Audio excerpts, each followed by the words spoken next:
And the worst thing you can do to people is make them feel that whatever they do, it doesn't matter. What we call in psychology, helplessness, or even stronger, learned helplessness. But we also know, psychologically, the antidote is self-efficacy. That's the feeling that we have when we do something and see that it actually creates change. And it can be something really small. When we sign a petition, when we go to a demonstration, when we raise our voice, when we talk to other people and have the idea that it changes something. Today, I'm pleased to be joined by Maren Urner, who is a neuroscientist and a professor for sustainable transformation at Münster University of Applied Sciences in Germany, to discuss the role of traditional media and journalism during the coming years and decades as the challenges journalism faces to remain relevant and helpful to humanity at large amidst global turmoil and growing disinformation.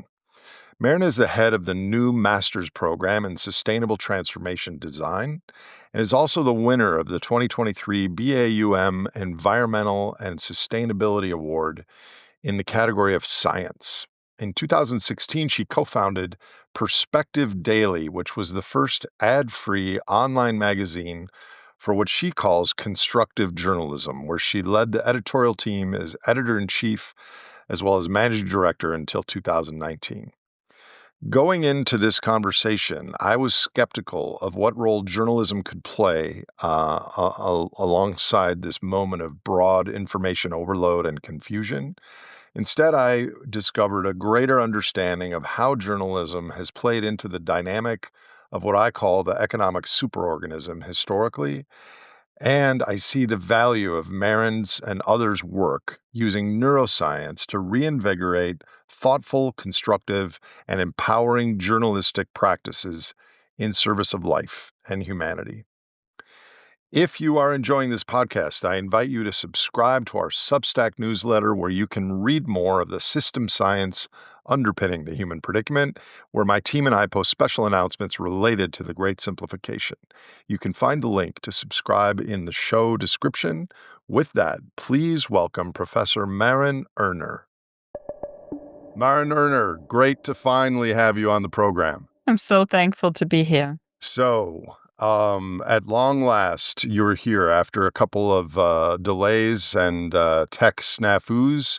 Your background, which I was very interested in when I was in Berlin last year, takes on the combination of neuroscience and journalism, from which you have become an advocate for how the media delivers information. And I invited you on the program to discuss not only the ways in which we as individuals can be better consumers and receivers of media, but also the ways that journalism can change to better contribute to the pro-social future that many of us see is going to be essential to navigate through the upcoming times. But given events since I first invited you on the show, I'd like to start with a relatively difficult question. During what might be called the age of social media, with a growing portion of adults, especially where I live in the United States, I can't speak for Europe, who get their news from socials and are increasingly distrusting the media due to financial and political interest, why is traditional media and journalism still important? Start with a big bite. Well, it's a question we could rather probably talk a whole podcast about. So I'll try to, let's say, at least get into certain bits and pieces there. It's important because the backbone of any democracy is free information. And if we don't have that, well, we're risking of losing, or we're already then in the middle of losing democracy. And I mean, I'm not a historian, as you've said. I'm a neuroscientist by training. But when I look at history with this, let's say, neuroscientific glasses on, I usually observe always the same pattern. Wherever democracies failed, the first thing dictators and autocrats did or implemented was basically get rid of free press, get rid of free information, because we can call it education, we can call it press freedom. It's it's all interrelated, of course. Science, research, everything we now observe, and we probably come to that in a bit, in your home country is at stake. And it is at stake because it is the backbone of any democracy. And everybody who wants to destroy a democracy or democracies knows that. We're going to get into journalism and neuroscience, but you've said the word democracy several times already. Do you distinguish between democracy and open societies more broadly? Well, I'm not a political scientist neither, so I'm not sure what the formula or whether there is a formal distinction. And probably it depends on whom you ask, as it's usually the case with social sciences even more than natural sciences. That's why I often prefer natural sciences like neuroscience.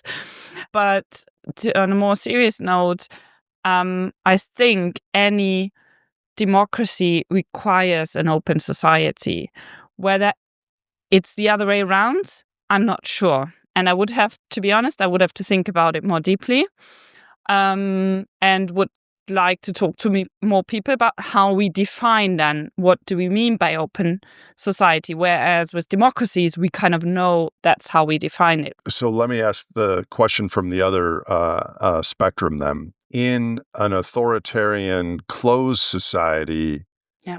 is there such a thing as journalism? Well, my brain's bleeding when I would say yes. I usually don't talk about the heart too much because that's just a muscle or pump, so to say, but because it's all happening in the brain. That's why I say not my heart, but my brain's bleeding when I hear that, because of course there is information going from one brain to other brains. Like usually we call that then propaganda, for example, right? And we have certain state or whatever controlled media, and they like the people who control these media outlets, then they like to call it still media or journalism or whatever. But I'd say, as also somebody who worked and is working in journalism a lot and worked with journalists a lot, I would say that isn't journalism in the, let's say, clean definition, because that means that people are allowed to research what they want to research on, that they are allowed to report what they find out, and that somebody is doing censorship and then decides whether it's going to the printing press, to use an old-fashioned technique here, or to the internet or not. So I'm starting this conversation with the hardest questions in some way. How can journalism writ large remain relevant and regain trust in the face of growing populist and authoritarian trends around the world? Well, now we go more into my realm because we're talking about trust, right? And trust, of course, is a deeply psychological concept and thereby also a neuroscientific concept. So just to get those two terms straight, maybe right from the start as well, psychology is basically looking at neuroscience from outside and talking about what is happening in the brain, whereas the neuroscientific perspective is kind of the more raw biological perspective on the same phenomena. For example, when we talk about journalism, or let's say language, we can call it language, and then we can look into the brain, like what's happening while we use certain words, for example, or why we talk in a certain language. So when we talk about trust, we know for many neuroscientifics, and now looking at the biological side, neuroscientific studies, that there's a lot happening in the brain. Like there's different areas involved in the brain, and it's really an emotional state. And from psychological research, we know that trust is usually the, let's say, basis for people. And now we come to journalism, to listen. What do I mean by that? To be interested, to give people or media in any form our most valuable resource. And that's not money, that's our attention. That's our time. That's why attention is more valuable than anything else on this planet at this point in time in the human history.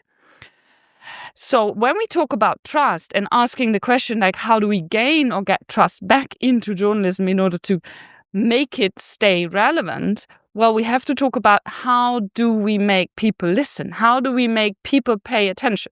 And then a lot of journalists during the last year said, well, by going to the curious, going to the crazy, to the negative things, because we know people click on that, right?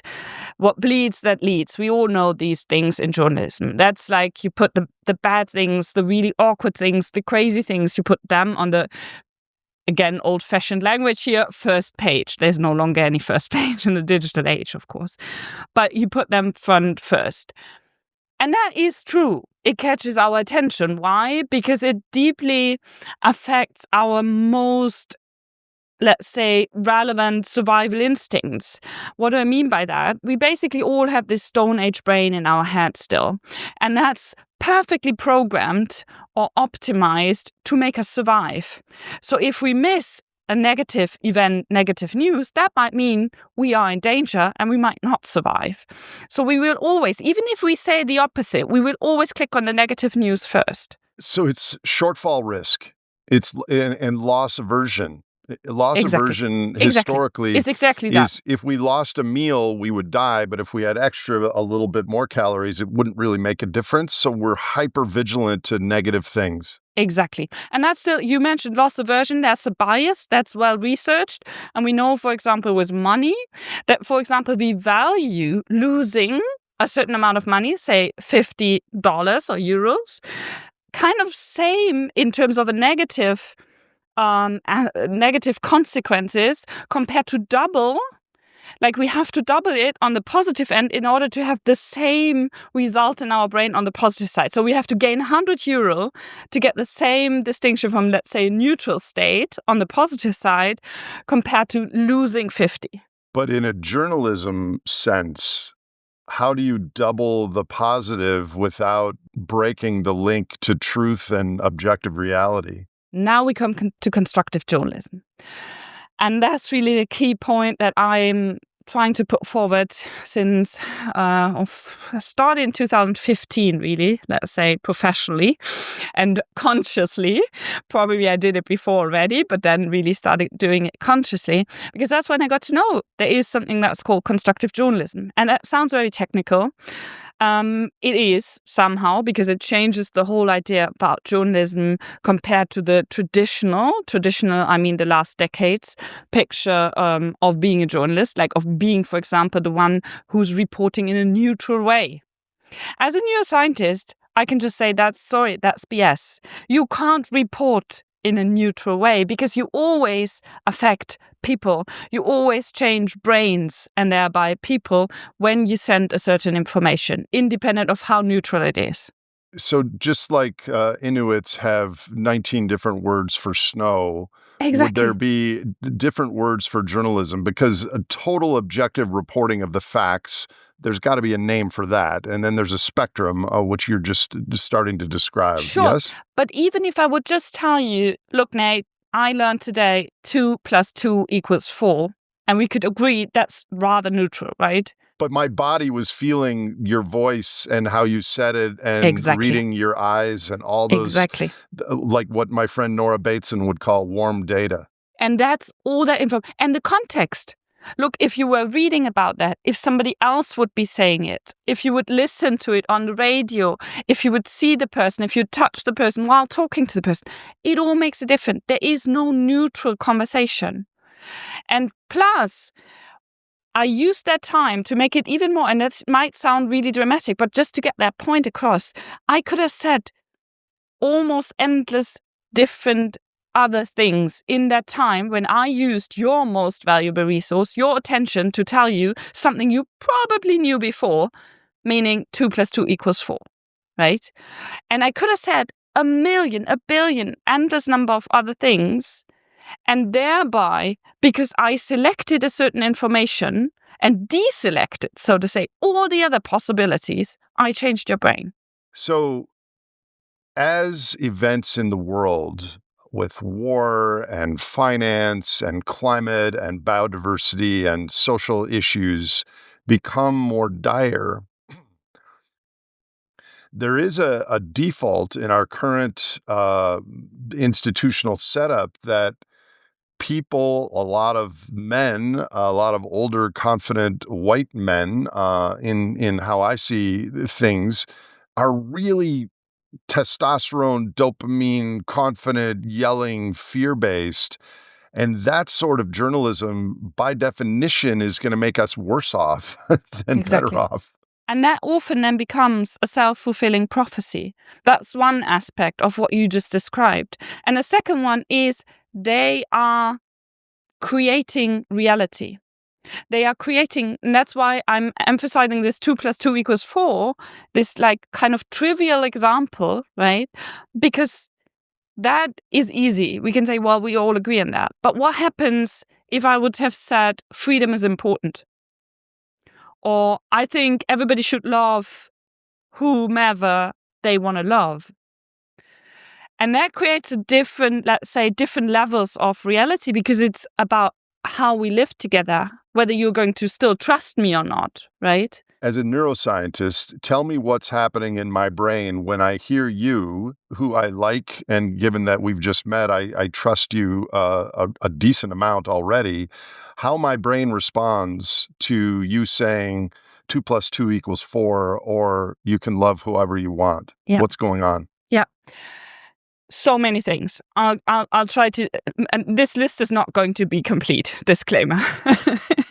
So if I tell you a mere fact, like which year Napoleon was born, that's often used as a classical example, or who invented the light bulb, yeah, then you go like, kind of independent of whether you like me, like all these aspects you mentioned, or whether you trust me, you go like, okay, fine, I guess I learned something new. Why? Because it's just a mere fact, right? Unless you're really a Napoleon or light bulb guy, that really it's shaping or it's part of your identity. Whereas if we go into topics like love, like more related to politics, like how do we want to live together? Whom do we trust? Whom am I going to vote for? It makes such a big difference, because we tap into all these cases of what we call in psychology biases. And I'm pretty sure you've talked a lot about biases and talked to many people about biases before. And one of the most important ones that is relevant here is the confirmation bias. So it's sometimes also called the father or mother of all the biases. And basically, in one sentence, what it means is we trust people more whom we already trust.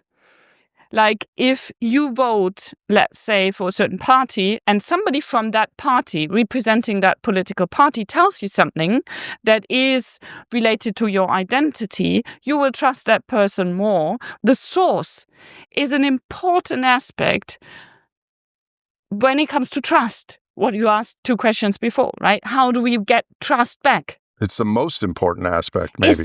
It's tricky to judge, right? As a scientist, Okay. I would say, okay, how do we analyze most important, right? We can look into the brain, and then I'll go like, okay, it's definitely very important. I wouldn't go into like, okay, first, second, third rank here, because as a scientist, I'm very curious then how do we going to research that?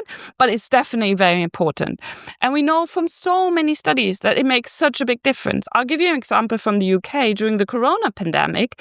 The politicians there knew, and also kind of a bipartisan system there, that depending on who is going to, like either the Tories or Labour, are going to talk about the new, let's say, rules that people had to live accordingly to because of the pandemic. They were like, okay, we can't do that, because then if somebody from one party will tell the population about the new rules, the people who support that party will do it, and the others will go like, nah, I don't know. So then they changed their policy and asked medical personnel to deliver those messages. So the people who are experts, and now we come to the trust aspect, right? And coming back to journalism, whom are people going to trust when they send certain information? And we come to all these questions of influencers and social media, and who's really sending the information, and can we trust sources? Because professionality is no longer the most important indicator.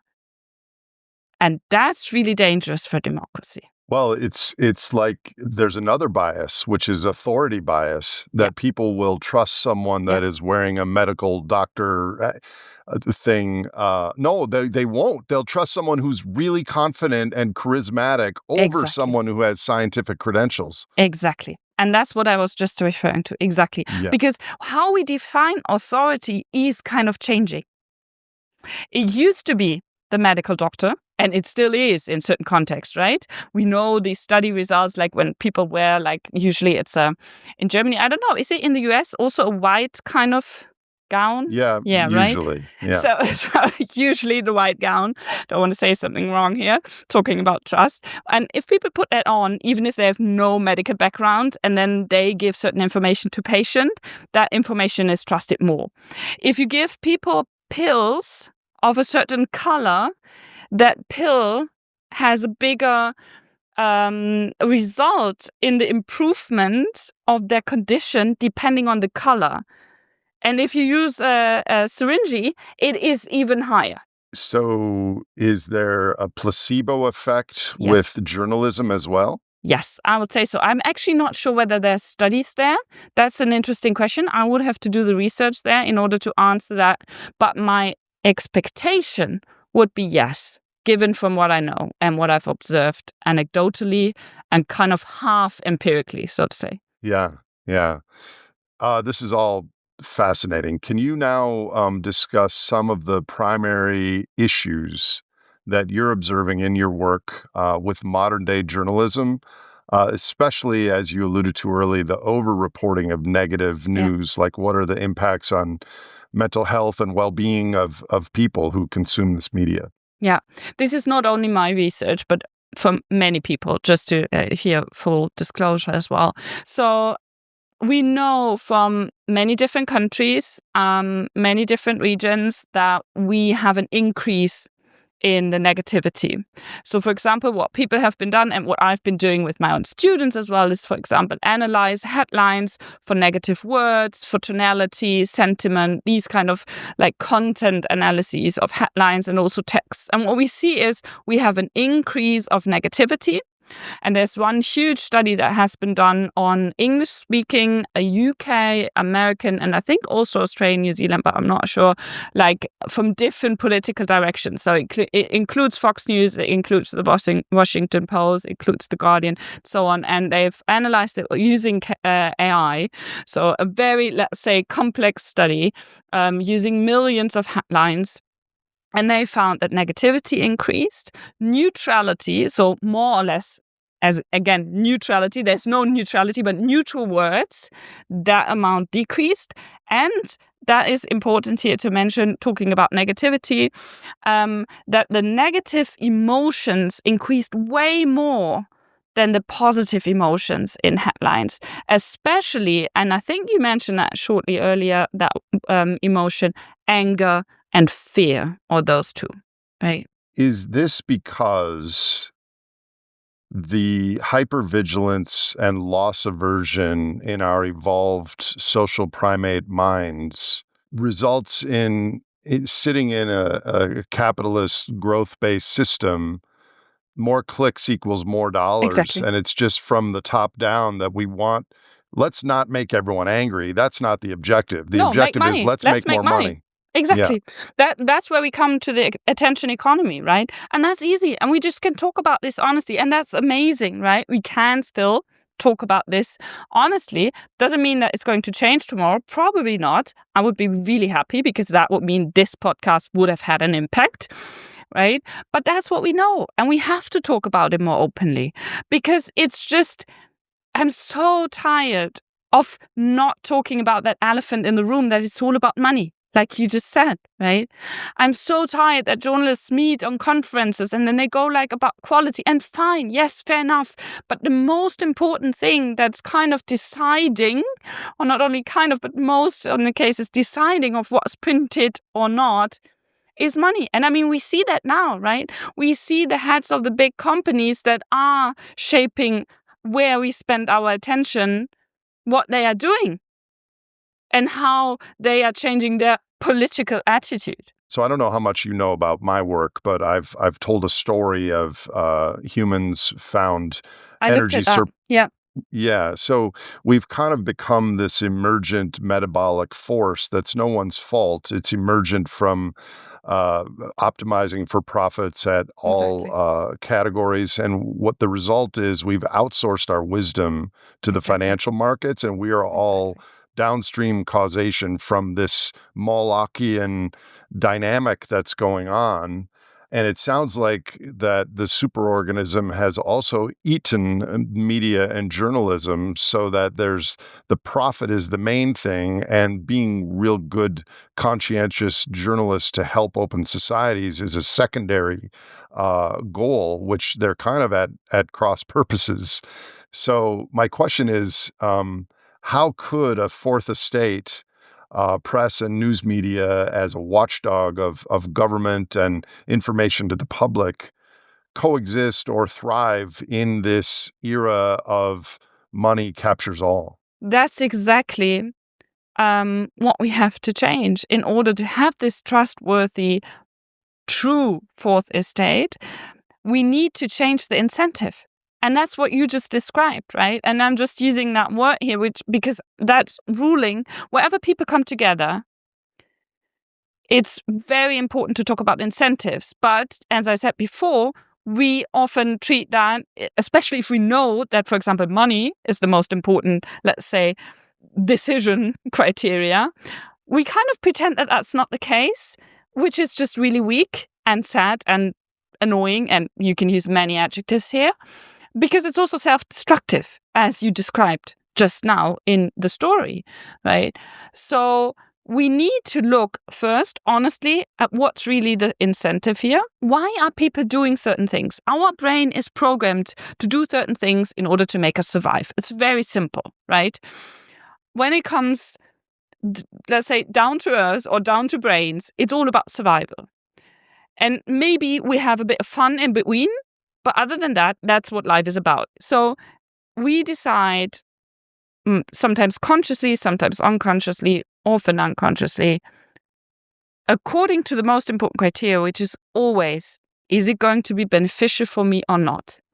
And now, as you described in your words, we created, during the last decades, certain decision criteria that are, in the short term, beneficial for a certain amount of people, but not for, let's say, the majority of humanity. Or the other creatures on the planet. Exactly. Or the whole, let's say, basis that makes us as a species survive, right? Because now, this is what I just wanted to say. So our brains are aligned now, perfectly aligned, because I just wanted to say, this is going, or has been going so off, that now we had a point in history where we crossed 6 out of 9 planetary boundaries, which means we are destroying our own life support system.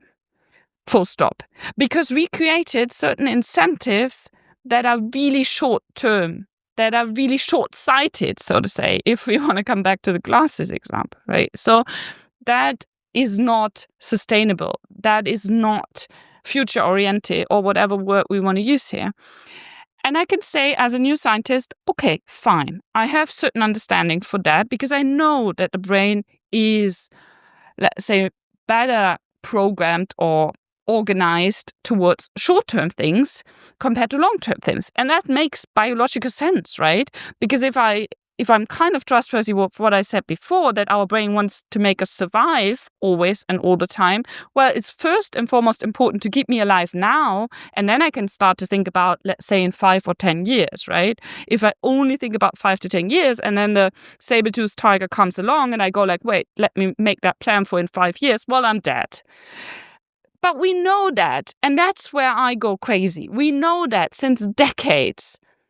And we haven't changed the system. We just played along. That's a question I asked my students when I taught Reality 101. Can knowing about our cognitive biases change our cognitive biases? I love that question. Yeah. So it's almost like social media, the way it is today, especially turbocharged with AI and algorithmic shifts and everything, it's almost the perfect monkey trap for a social primate like us to just be captured by. Yeah, totally agree. Because it plays into those biases, into the confirmation bias, the loss aversion, the short-sightedness, the authority effects, and so on.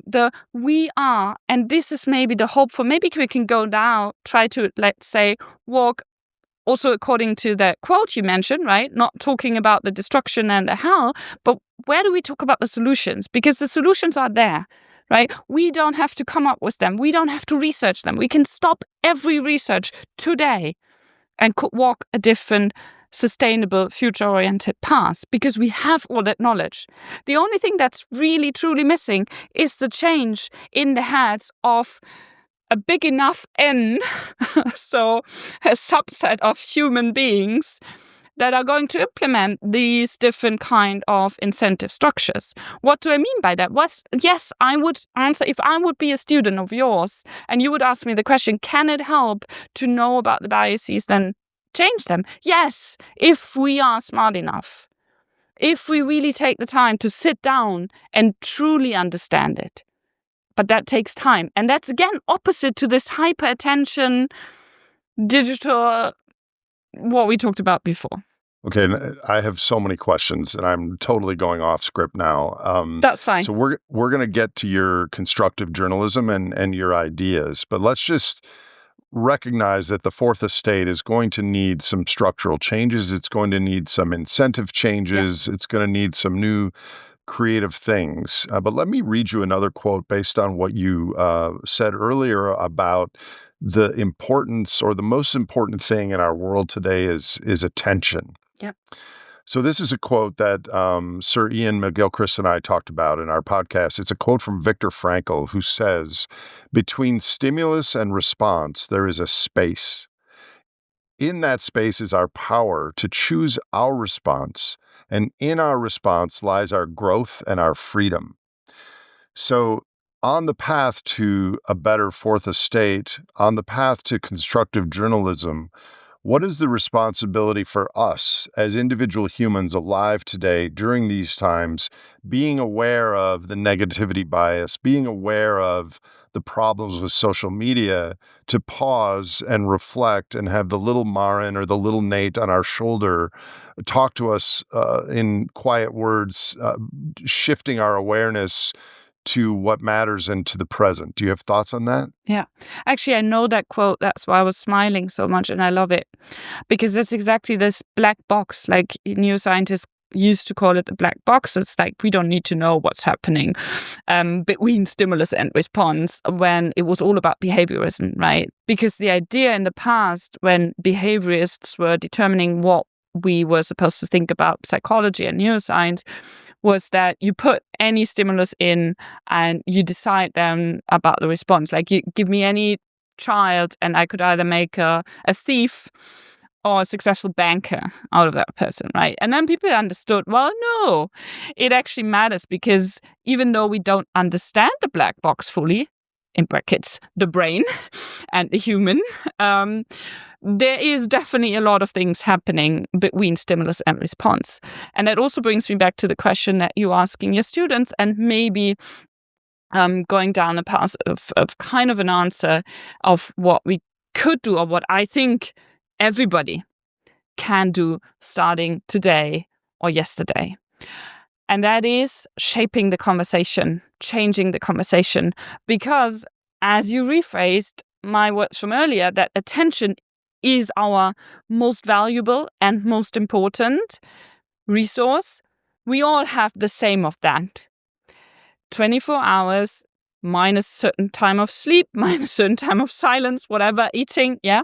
We have the same amount, at least given every single day. Of course, people die earlier and some people get older and so on. So whether I'm somebody who owns a media company, or whether I'm somebody living in the forest, talking mostly to myself and some deer passing along, right? Because I affect more or less no brains compared to I affect many brains if I own the media company. So my responsibility, and that's where it becomes important on the individual level, is so much bigger if I own a media company. And now we come also back, now I'm trying to put everything together, or at least more things from the beginning of the podcast as well. It comes to democracy. Because whom do we trust to be in charge of a media company is a democratic question. Because if we know as a species, or let's say a certain set of members of that species who are organized, for example, in a country or company or family or any kind of group, that's how we call N bigger than one in psychology, a group, then we have to ask, who is in charge, who's responsible for what. And responsibility, talking about incentives again, is something that we've attributed in a wrong way in many, many areas. And that is important now. So what are we in charge, or what can everybody do starting today, starting latest tomorrow, and maybe already started yesterday, is change the conversation. Change how and whom we talk to about these topics. Make your voice heard, because this is what people take for granted. This is, again, coming back to the history books, what people thought is normal when they have a certain level of safety and trust in, for example, authorities, in structures, until it's no longer there. And then it's too late. Because then it becomes a danger to talk out. Then you are prosecuted, for example, or killed if you raise your voice. So now is the time to be loud. So another thing that Sir Ian said to me is that our civilization values certainty over truth. And so how does journalism deal with the complexity of all the things in the world when people don't want complexity and they don't want uncertainty? They want, all this stuff. Just give me the bottom line. I just want this answer. But that's not how we evolved, really. No. And so journalism is necessary, but we have to meet it halfway. And so what percentage of the population seems to me to be becoming smaller and smaller that can access this full spectrum, open society, uncertainty, complexity, pro-social? What are your thoughts on all that? I'm so thankful that you're asking that question, because that also gives me the chance to answer, or to give the second aspect of the question before, which is when you ask about this little Nate or Maren on the shoulder, right? Yeah. What do we need for that being loud and speaking up? We need self-awareness. And that's an interesting aspect of the English language compared to the German language. You have self-awareness and self-conscious, but it's only one word in German. We don't distinguish between those two aspects of being aware or conscious about yourself. Self-awareness and self-conscious is the same word in German. What's the word? What's the word? Selbstbewusst. I was about to say beautiful, but that wouldn't have been honest. But that's why I'm doing this little linguistic mumbling here, because it's important, because what I'm talking about now is the self-awareness aspect of the Selbstbewusst or Selbstbewusstsein in German, the point I want to make here is that the vicious circle that you just described comes with fear and anger. So coming back to those two, and uncertainty plays along here as well, to those two key emotions that we shortly mentioned earlier. What do I mean by that? If we are independent of our IQ or education or whatever, if we are in a state of anxiety, fear, uncertainty, and kind of this mixture, we are no longer able, our brains are no longer able to deal with complexity, with uncertainties, with, maybe this or that. Why not? Well, because think back about what I said. What is the most important task of the brain? Keeping us alive. If there's fear, we don't have the time, and literally, neuroscientifically, we don't have the resources. The areas of our brain that deals with complex answers, that takes into account what we've been learning in the past, are blocked. They are no longer accessible. And in English, you have the 3 Fs then: fight, flight, or freeze, right? Yes. And there's a fourth one, fawn. Or flock, yeah. Yeah. But, yeah. So modern journalism is dysregulating our vagal nerve and our... Exactly. And now, talking about solutions, because now I only talked about the challenge, right? So what do we need? Well, we need to kind of deal with that vicious circle. Like, first make it obvious. That's what we just did. And then say, okay, stop. I don't want that. And we don't need that. And we can't afford that. to make it an economic case here as well, talking about destroying our own life support system here, having crossed 6 out of 9 boundaries and so on, planetary boundaries. So what do we need? Well, we need, in this hyper chaotic crisis, multi-poly crisis time, we need rest. And that's, of course, kind of absurd, right? Because people go like, look, you can't ignore this. There's a war here. There's inflation there. There's this there. You have to deal with it, right? But then we have to be really strong and say, no, one thing after the other. And this is not about the escapism that a lot of people then do, and they go make bread and plant their flowers in the garden, which is fine if you do that sometimes, but not all the time. But I'm really talking about making sure that you are self-aware of what you can do, what you want to do, and what's enjoyable, talking about incentives for you. And that's kind of a Venn diagram then, with 3 kind of circles where you have that sweet spot in the middle where the 3 areas may be overlapping. And a podcast is a perfect example. If you realize, okay, you can talk, you can ask questions, you're interested in a certain topic, and you enjoy that, well, maybe then a podcast is just the thing for you. Maybe so.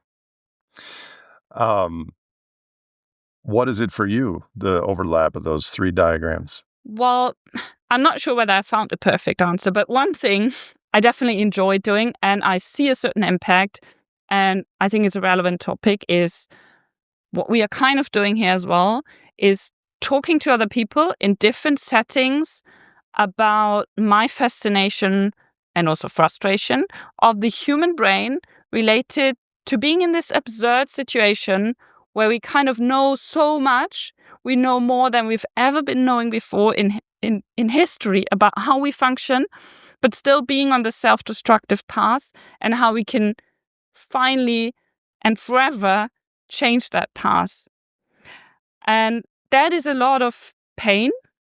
Pain is often helpful because it tells you again like what is important and what isn't, but it's also a lot of fun and a lot of joy. It's joy talking to you now.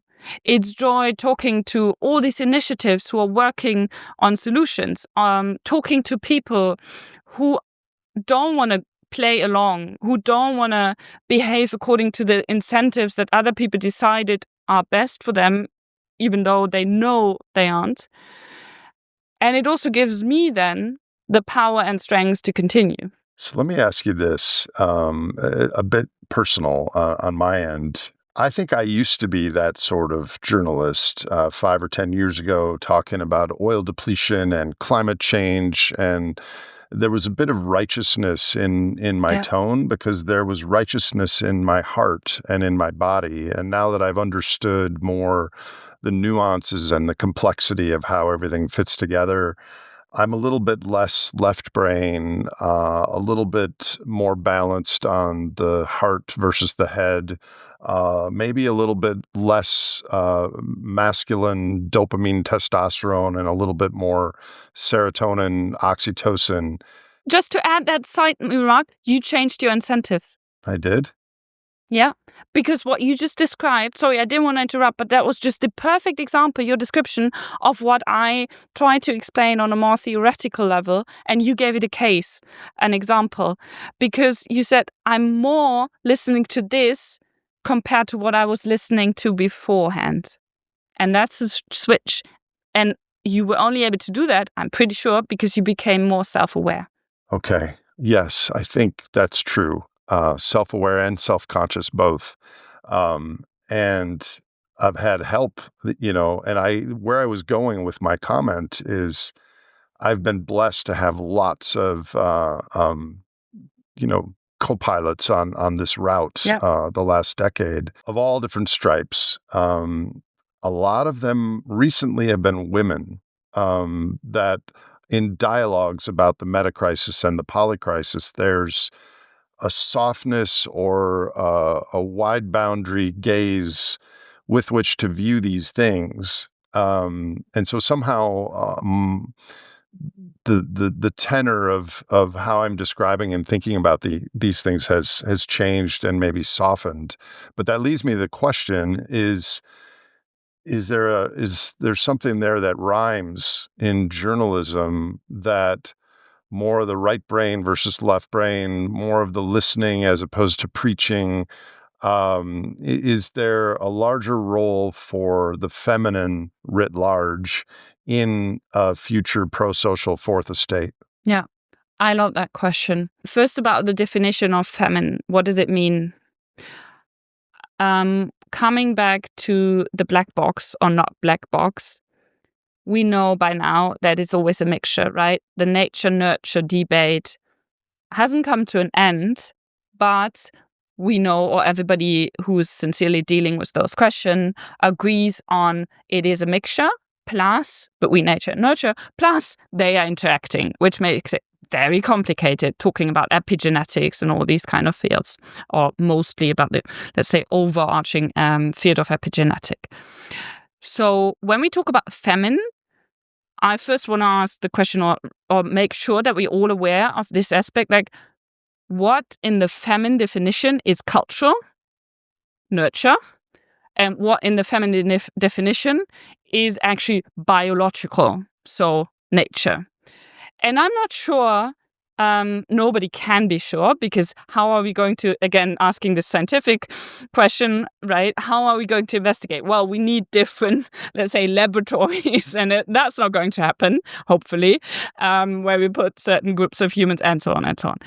But we know, of course, from different cultures living on this planet right now and haven't been living on this planet before, that it depends, right? Certain values that we attribute to the feminine side differ between cultures, differ between times, and so on. That's just because I'm making that point because I think it's important, because we also, when we talk about feminine stuff, we often attribute it in our cultural world, and now I combine the US and Germany as kind of the similar-ish cultural world when it comes to these questions, as to kind of the weaker side, right? The more emotional, less rational. And that really gets me, let's say, hypervigilant, because I go like, wait a second, right? And I become very emotional, what people say then, because it's so wrong. It's so wrong to say that emotions are weak. And I think that's what you're kind of partially referring to, if I got that right, in the question as well. Because, I wrote this, unfortunately it's only in German, but hey, use an AI to translate it. In my last book, which is called Radical Emotionally, so to say, how feelings make politics, if I freely instant translate the title and subtitle here, is all about how everything we do, everything we decide, everything we talk about is an emotional question, because it always goes down to the question what we value. We talked about trust earlier already, what we think is right or wrong, basically. And that's the most political question you can ask at all, I'd say, right? Talking about right or wrong. And now asking that or answering that question a bit more precisely, that you ask, like, okay, is it going to be more important, that feminine side? I think it's going to be so fundamentally important that we learn to be more self-aware. And that means, in neuroscientific terms, that we become more emotionally educated. We need a new education that is truer to our biology than what we have right now. Yeah. Let me pin what you just said a minute ago. If we were to do this again, let's do this again. Let's have you come back, and I'm going to have a whole different set of questions, because we're talking about journalism today and constructive journalism in your work.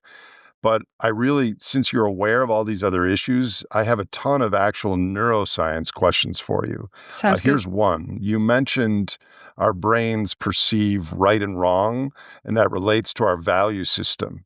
Which is primary? When we see some action or statement or issue in the news, what's fundamental? Our value system, and from that, then we determine whether it's right or wrong? Or is there something deeper where we feel that that's right or wrong, and that's underneath our value systems are created over that? Do you have any insight to that? Well, how, again, asking scientifically, how would we investigate that question to you. Yeah, very difficult. Well, but it is possible. Think, whom would we ask? Whether we want to check its nature or nurture.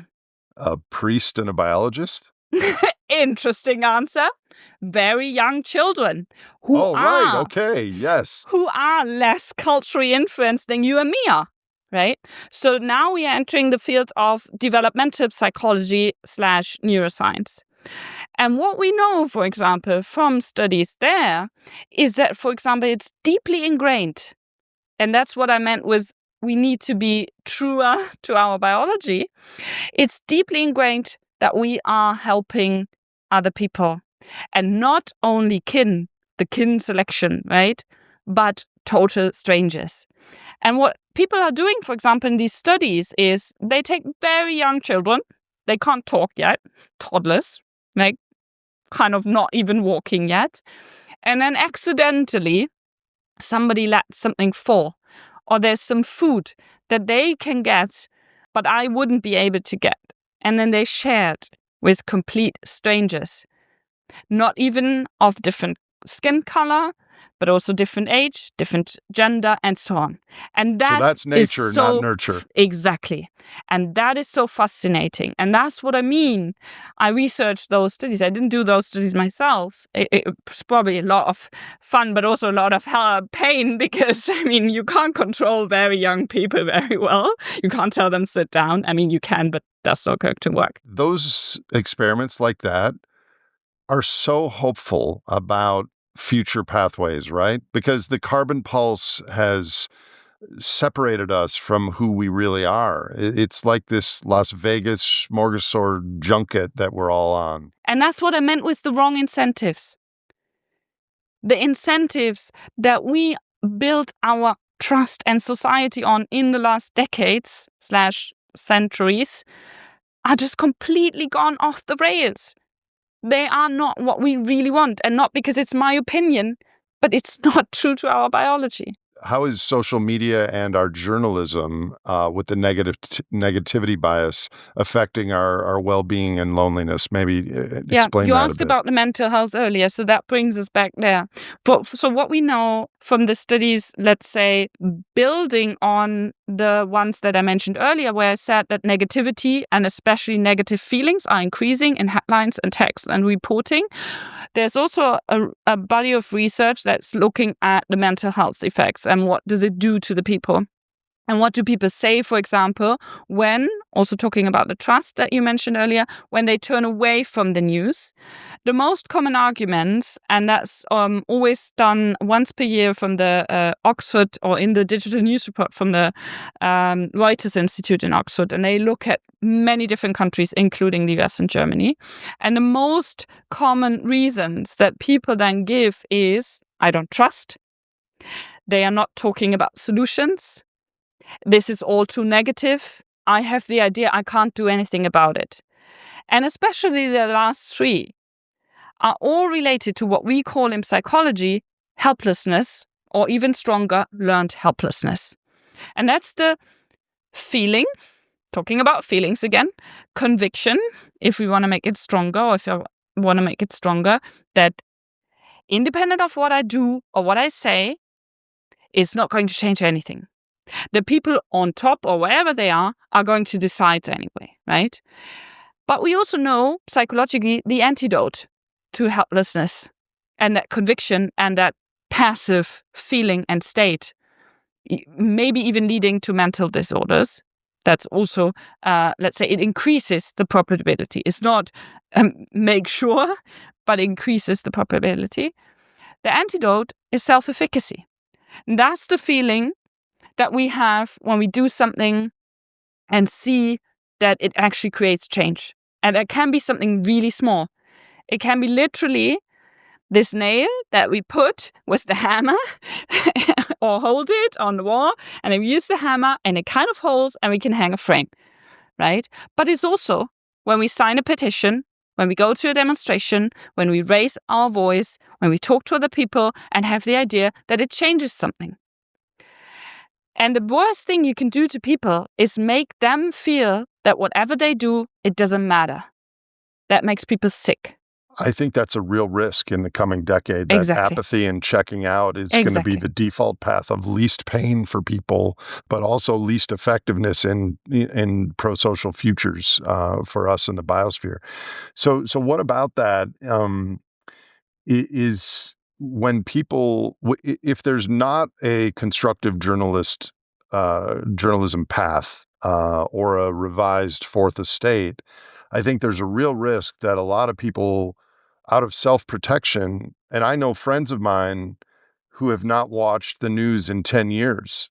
It's not that they don't care about the world, it's that it was too toxic for them, and that's good. They're healthier because of it, but they also don't have a clue what's going on in the world Exactly. and the different things. So how do you parse that? That is, let's say, even more, or let's say making the argument stronger that we've been developing, or we're kind of relatively sure about right from the start, that it is so important to have what I would call responsible journalism, right?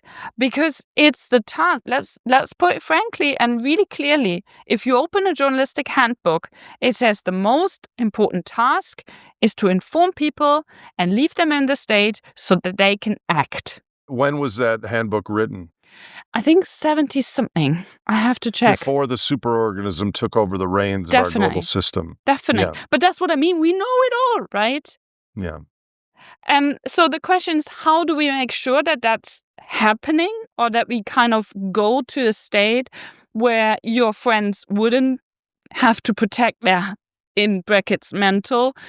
I think there's only one health. We should stop distinguishing between mental and physical health. But anyway, their health, and especially then what we these days still call mental health, by not watching the news, well, then we have to build that system. And again, everything we need to know is there. We don't need to do any additional research. We don't need to invent anything. We don't need to spend endless amounts of money. We just have to create the change by, and that's an aspect we had earlier, by putting people in charge who are responsible, who are behaving in a responsible way. So it's not this toxic, self-destructive system. Tell me some examples of how constructive or positive journalism is, any seeds that are Yeah. planted or Yeah. things that are working, and what are you hopeful for? Yeah. Well, there is some research. It's still a young field, but there's some research, and there is, for example, indications that people interact more and in a deeper way with constructive reporting compared to non-constructive. Let's put it very general here. And that's very, like, from a biological perspective, I would say, well, that's kind of a no-brainer, right?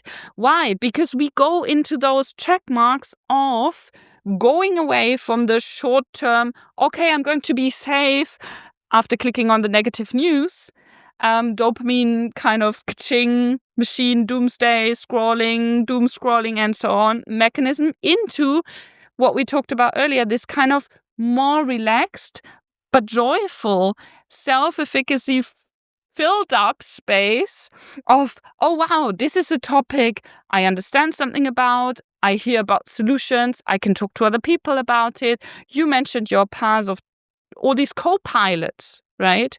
It gives me co-pilots, it gives me other organizations, people, ideas, also coming back to the first quote that you mentioned, that are going away from this hellish path and going towards a path where I feel what I do actually matters. And people have more the urge to then share with other people.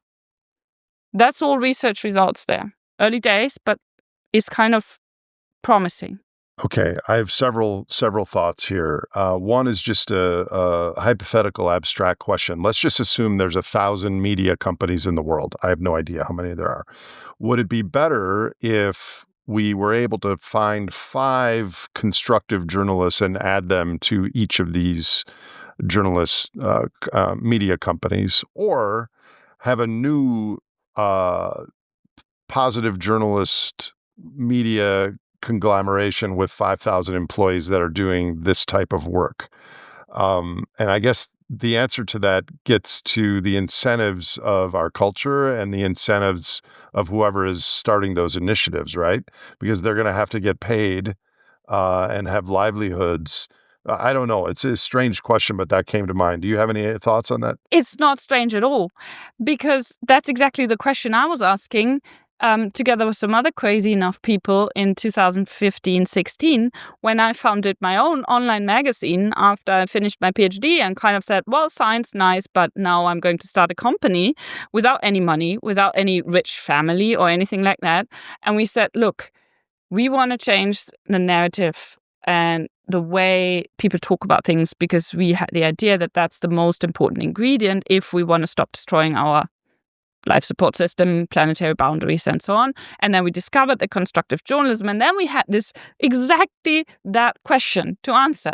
Are we going to knock on a lot of doors of media companies and say, hi, we are these crazy scientists and we want to do constructive journalism, which is completely off what you've been doing so far. I'm exaggerating a little bit, but that's kind of how we were treated. Or we start our own company and doing just that, doing just constructive reporting. So what do we do? Well, solution-oriented thinking applied. We talk to other people around the world, including, for example, David Bornstein from the Solution Journalism Project. If you haven't talked to him yet, please invite him on the show, who also wrote the Fixes column in the New York Times and who was kind of starting the whole movement of solution journalism in the US and Canada. And we talked to people from the Netherlands who had just started a company called The Correspondent, where they were doing constructive reporting. And we talked to some Danish people who were doing it, and so on. So to cut a long story short, we asked other people what did they do and why did they do it, and did it work or did it fail, and so on. And basically, the summary was, look, right now, if you're going to media companies that already exist, you're going to lose so much of your energy on convincing those people, like changing the internal structures, in our language here now, the incentives, that you're not going to have a lot of energy left to actually do what you want to do. So I think it's better you start your own company. And that's what we did. Right now, 10-ish years forward, at least in a lot of German-speaking areas / countries, that's not so many, but mostly Germany, Austria, and Switzerland, where I've been talking a lot to journalists and I've taught students about it, and I'm still talking to some of the editorial rooms and so on. And I just talked to a student of mine who's now working at the public media, which is not constructive by definition, but she's the constructive voice there. And she did a master's with me. So this is so great to see now it's actually possible. She's happy, right? She's not depressed because her work is actually paying off and she's not losing. I mean, she still says it's a lot of work. I have to convince people, but I have a team. And I have, let's say, a critical mass of people inside who work with me and who maybe slowly are changing culture, are changing the feelings around constructive journalism. Let me share a rhyming story with you, Maren. So this podcast, my organization, is largely funded by the viewers and the listeners of this show. And so the incentives that you mention for me have changed. Not doing this to make money. I'm doing this to change the future and meet the future halfway and change the initial conditions of what I perceive to be a bad default outcome. And I've just recently learned that, and you see the sensationalist, testosterone, angry, clickbait, stimulative titles. And I've never liked that. It made me feel like I needed to take a shower or something. Or want to run away. Yeah. And so I'm consciously, I don't know when this episode will air, but I'm just saying this to the viewers right now. I'm happy to have fewer viewers as long as I can pay for my staff and the production and everything. If a higher percentage of the viewers really roll their sleeves up and play a role in our collective future. And I would rather have a smaller amount of those people spread out around this blue-green earth than a lot more dopamine doom scrolling people who want the next hit on bombs and blood and Bitcoin and beans and bullion and whatever. I mean, not that I still want to paint a picture of the biophysical macro situation, but I could really sensationalize this content, Sure. and the great simplification is going to be a collapse of some variety, and we need to prepare. That is true, but that's not helpful to the world because it's more of the hell described in what I said earlier. So the incentive for me, as long as my bills are paid, of course, which is always an asterisk, is to inform and inspire more humans to play a role in our collective future. That's my goal. So, in a way, this is a sort of constructive journalism. Sure, certainly is. And again, you talked about a change in incentives and you mentioned awareness and what I would call this new emotional education because you asked yourself, and I don't know, let's say a couple of years ago, and it's always a process. When people say this moment changed my life, well, yeah, that's the story they tell themselves, but it's always a process. That's the one moment they kind of consciously felt it. Um, that you became aware of, okay, what do I really want to do? Contrary maybe to the stories that I've been told about what means to have success. And that's where it comes to feelings and values, because that's what I like to call the stories we tell. We are these telling stories species. I mean, not only in movies and podcasts and, I don't know, bad time stories, but also in politics. It's always a story behind it. That's why I mentioned this term values right from the beginning. Or talking about laws, even though they might sound super dry, it's about stories and values. So, tell us a story, Maren. A story of how humanity navigates the next few decades and makes it through the risks that we all see. Tell us a story. Well, the story in my head, and that's a pretty crazy one, the head and the story, of course, is it kind of maybe goes like this. I haven't prepared this, so it's going to be very raw. I get up every morning in order to make that story become a bit more alive. And the story is going to involve a lot more pain for now, because people, unfortunately, sometimes only learn by disaster.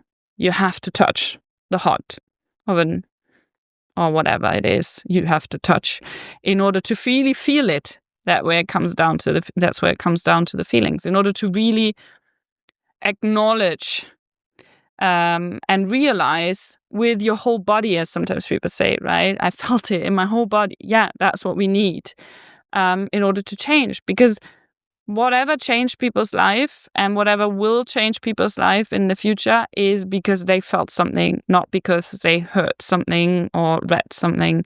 It's always what we feel. So the story will involve more pain because there will be more people needed who felt that it's really necessary to change the incentives right now. But, and that's where I try to focus on, and as I said, it's often painful, but it's also often joyful. There is already a certain number of people who really feel it and who are kind of understood with their whole body that we really have to change almost everything if we want to have a future on this planet. And one proof for this, my story, that that's the case is the backlash we observe globally right now from the elite, right? From the people who made those wrong incentives and their ancestors who made those wrong incentives, because they were getting really nervous. And that makes them really angry and that makes them fight because they want to defend their belief system, coming back to values. And that makes me hopeful. And that makes me hopeful that we are not going to destroy on the individual level more and more of our personal lives by getting addicted to the things we talked about earlier, the testosterone kicks, the success stories that we tell each other that mean success, but they actually don't, because they don't make us happy or content or healthy. And that it's worthwhile to keep, and I'm very consciously using that word now, fighting, because it is also a fight. Keep fighting for that success story of humanity. If I wouldn't be convinced about it, I wouldn't be able to get up in the morning. Why would I? No, I feel the same way. The day that I'm no longer convinced that there is that chance, I won't be doing this work. I'll be planting trees. Yeah. I want to be respectful of your time, but I do have so many more questions. So I will formally, in a social contract on camera sort of way, invite you to come back for another episode in the future. Maybe, I'd love to do that. Maybe as a roundtable with some others. One more question, though, before I get to the closing questions. Is a future of constructive journalism and positive journalism the way that you've described, is that a global thing, or can it happen nationally and regionally? And I ask that because there's been a lot of changes in my country in the last few months. And how is Europe responding, or Asia, or please give me your opinion there. Yeah, that's a really interesting, another big one, of course, because change, if what I said earlier is still resonating with you and the people who are listening, always starts with the individual, right? That means if a certain amount of people or group, as I said earlier, comes together, that's the most powerful thing that can happen. So that's what we see, for example, where is the energy transition or the food transition or the media transition, and you can put basically every noun now in front of the word transition happening. It's on the kind of local level. And that's what a lot of organizations, like meta organizations, like, for example, organizations that group cities together, like the C40, for example, like a group of cities that decided we really want to be sustainable. We want to change how people move inside us, how people go from A to B, how we eat, how we live, how we work, and so on. Because it's not going to be on the state level. That's too big. Talking about trust, it's too disconnected. How do I know what these people in parliament or wherever they meet will decide for me? I have no idea. I can't talk to them. Maybe I can send them an email they're not going to read. But if it's about my community and the people I meet, maybe on the market even, on the street, on the bus, or I don't know, some kind of physical encounter, makes it more direct and makes it also more accountable, and thereby this self-efficacy compared to the helplessness that we often have on the state level when it's too far away and we don't know how to trust, becomes more valuable. That doesn't mean the state level is unimportant. Of course, it plays a role if certain countries then say, or also communities of countries like the EU say, look, we connect and we make certain decisions together in order to be big enough to face also dangers and threats to democracy or our value system together. Of course, that is important. So trust starts with 1, then 2, then 4, Exactly. then 8, then 20, then 100, and scales from there. Exactly. Yeah. So what advice do you have for our viewers who have followed along and agreed with the logic and heart of your argument of positive and constructive journalism? What advice do you have for individuals and their awareness after this podcast? It's a 3-step way. It's always 3 steps, because we often forget the middle and we remember the first and the last thing. Our brain is kind of programmed for that. So if we only have 3, there's only 1 middle. So the first step is start with yourself. Ask yourself honestly, like you described so beautifully about yourself, what is important for me? Like when I tried to outline that story, what works for me? And not what other people expect of me or what some people try to tell me I should be or should do or should have been doing or being, but what is it that really, really resonates with me? And that's a painful journey. It's not easy. And it never ends, as far as I know. The second step is talk to other people, like we are just doing now. Talk to other people whom you trust, whom you want to trust, who are worth your trust, and make your voice heard in the, let's say, communities where you feel at least half safe, because it will resonate with you. And often I try to explain a bit like this picture with a bus, right? Be the bus driver who picks up the people who have been all waiting for their bus. And you say, hey, come on, hop off. It's going to be a joyful ride. And find that smallest common denominator with the people who are all waiting and kind of searching for somebody or something, or maybe just you and that bus to come along because they've been lost. And then the third thing is find really in your professional and private life, not only the bus and the drive, but structures, or build them, that can support you. Like you mentioned, your co-pilots. Don't look for the people who can hurt you. I mean, watch out for them. That's important to stay alive, of course. But really focus on the what am I for and not what am I against. That changes the whole narrative. Because suddenly so that's constructive and positive living, not exactly. journalism. Exactly. It's not only journalism, but it's also journalism. Yeah. No, they apply the same concepts of constructive journalism to your own life writ large. I love that. Yeah. So I originally came across your name from people, my friends in Berlin, that you care very much about climate and the natural world. So you're aware of the polycrisis and all the things.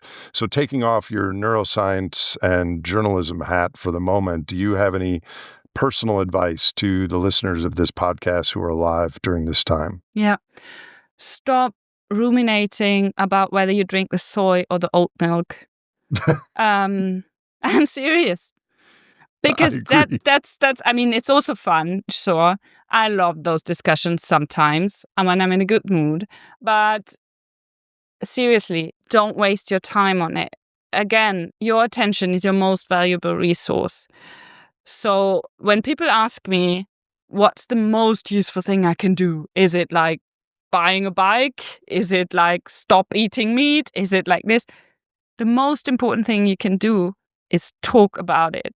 Talk about planetary boundaries. Talk about that we have to do everything, almost everything different in order to keep our beautiful life support system called the Earth as our life support system. Educate yourself about it and talk to other people, and you will realize it's so much fun. It's so much fun because it is a beautiful planet, and it gives me a goose skin when I now go outside and see how spring is starting and how I can smell and feel and touch it. Do that. Feel it, touch it, talk to other people about it, go outside and talk about it. Thank you for that. It's about to be spring here today, but we had snow this morning. But there's still the spring bird sounds. You're a professor, you have students. How do you, and also a neuroscientist, what advice do you have for young humans in their late teens or 20s being alive at this time? It's such a pleasure. And also I'm feeling very honored to be able to talk and work with all these youngish, they're in their mid-20s, they're master students, people, because it always makes me realize how much, and of course this is kind of a selected crowd, right, because they want to study sustainable transformation. I'm now in charge of this master's degree, it started in last September. It's called Sustainable Transformation or Design of Sustainable Transformation, and they're of course already very interested in all those topics, but still to make me realize how much they are searching, how much they are waiting for this bus, how much they actually want to do some good and are looking so almost desperately for the right answers. I love these moments when they go like, now I don't know what's to be right or wrong, because that's this moment of irritation. That's this self-awareness. That's what we talked about earlier when I said we need time for that. We need rest for that. We need sleep in between. The really basic human needs. We need to talk about it to other people. We need to make it resonate with other people. The first thing I tell them methodologically is, fun fact now to say this on a podcast where we've been talking all the time, is to actively listen. Active listening is by now also a research area. It's a skill you can learn, but we are no longer taught, or most of the times we are not taught to really, really listen, because we are programmed to have the better argument and not to understand the other person. Again, talking about incentives, but to be louder than the other person. Can journalism help with active listening? Yes. How? Invent new formats, talk in different ways, use the constructive language or the, let's say, constructive skill set by asking different questions. This is where it all starts. It goes through the whole journalistic process, asking different questions, really doing your research, really talking to different people, really searching for people who are already working on solutions, creating formats that engage with people. All these kind of things, we know how to get the brain hooked, not only by the negativity, but also with other forms of engagement. Can you either right now list some or off camera give me a list that I can share with the viewers of examples of media that exists today that is operating on these things? Certainly. I can send you a list. That's fine. And then you can put it in the show notes. A few more questions, Maren. What do you care most about in the world? That's maybe the most difficult question at all. What do I care most about? Okay, I'm going to make it abstract, of course. I mean, I'm going to give you a concrete answer and an abstract one, okay? Is 2 fine? That's fine. Okay. I care most about that people love each other and love in the most basic understanding, meaning I want to understand you. What I care most about on a basic life support system is chocolate. Okay. And as a neuroscientist, there's probably a Venn diagram overlap between those two. I hope so. I'm still searching for that one.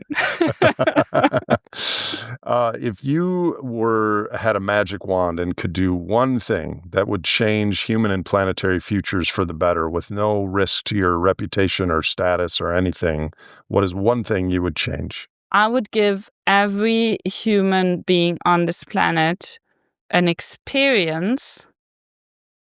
It's more like a magic wish, where they feel connected, because I think that's the most valuable experience, connected to not only other people, but this connectivity that I call radical connectivity, to understand I depend on clean air, I depend on the fact that it rains, I depend on food, I depend on other people, that kind of connectivity. Because I think that would really change our conversation. Professor Maren Urner, it's been a joy to connect with you in real time. Thank you for your work and thank you for your time today. Thank you. If you enjoyed or learned from this episode of The Great Simplification, please follow us on your favorite podcast platform. You can also visit thegreatsimplification.com for references and show notes from today's conversation. And to connect with fellow listeners of this podcast, check out our Discord channel. This show is hosted by me, Nate Hagens, edited by No Troublemakers Media, and produced by Misty Stinnett, Leslie Batlutz, Brady Hyen, and Lizzie Siriani.